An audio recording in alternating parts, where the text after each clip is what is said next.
Hello folks, and welcome back to the workshop. I'm going to do a very quick video today. It's kind of coming from a few messages I've got on Instagram. If you're not following us on Instagram, head on over and give us a follow. But it's to do with an edge guide for a router. And I thought, since I didn't have one for this router, I only had one for the little router, I'd make one for this router, and I'd just do a quick video to show you the process I use and how easy it is to make one of these and how quickly you can use it once you have it made. So let's get into it. Okay, the first thing we need is the measurement from the center point of our router bit to the edge of our base plate on the router. Now, this one has a round base, and it is actually the same measurement all around from the center of the bit, so it is true. But some routers may not be true, and some have 2 square sides on them, some have 4 square sides, and they don't always be the same measurement. So if that's the case, what I would suggest is pick a side as a reference side, put a mark on it, and that's what you're always going to hold up against your guide at all times. Other than that, the measurement will be different. So for this, I put a V grooving bit in the router, so I have a point to measure to. And on this, when I measure it, it's measuring 80.5 millimeters. Now it's the same all around, so I'm going to work on 80.5 millimeters. So I'm going to cut a few pieces of timber, we'll come back and I'll explain to you what I'm doing. Okay, I just cut up 2 pieces of, in this case it's MDF, but you could use plywood or whatever you want. And I cut one piece 80.5 millimeters, which is the same as the measurement we got off the router, and the other piece is 140. It doesn't really matter what size that is, so long as it's a good 50 mil or thereabouts wider than this piece, because you need to have room to be able to clamp this in place. So this is very simple. You just line up both ends, stick a clamp on them, because it's important to keep this edge tight, you know. And then what I do is I have my 2 hinges, and I just put a little small bit of double-sided tape on the back of the hinge.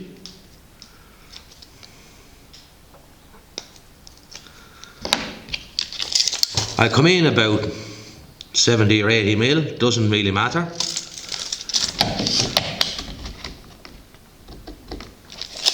And just line that up with the center line of your joint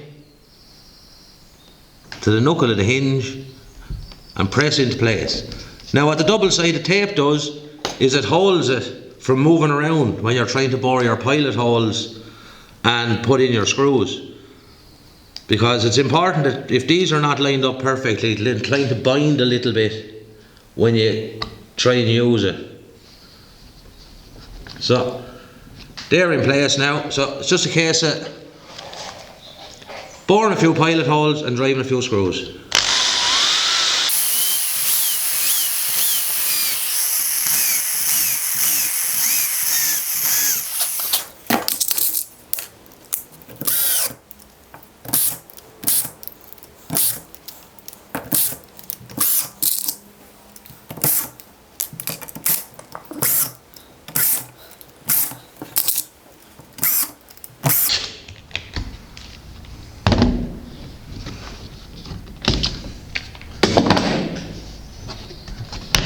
And there you go.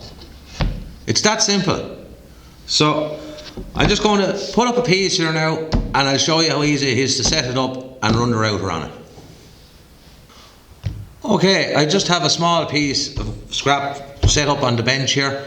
Now, hopefully you can see, I just drew a pencil line there, and I drew one here as well. But just for demonstration purposes, all you need to do is get your guide, lay it on, just line up the edge with your line like that, clamp it in place,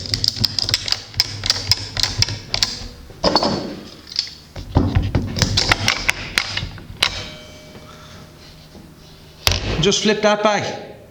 And once you run the router on that now, it'll be dead centre on that. So when you're marking out something, all you need to do is mark the centre line. Let it be, even if you're wanting to put a groove there for, say, a housing joint to lap in another piece of 1/2 inch plywood or MDF, you're using a 1/2 inch bit. Work to the centre, and it'll still be one simple setup, and it'll be accurate every single time.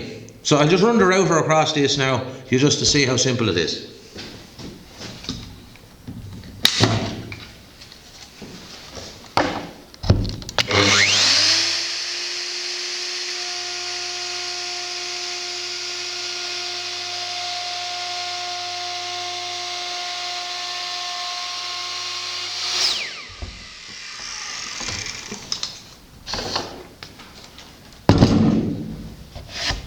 That's it, perfectly cut V-groove.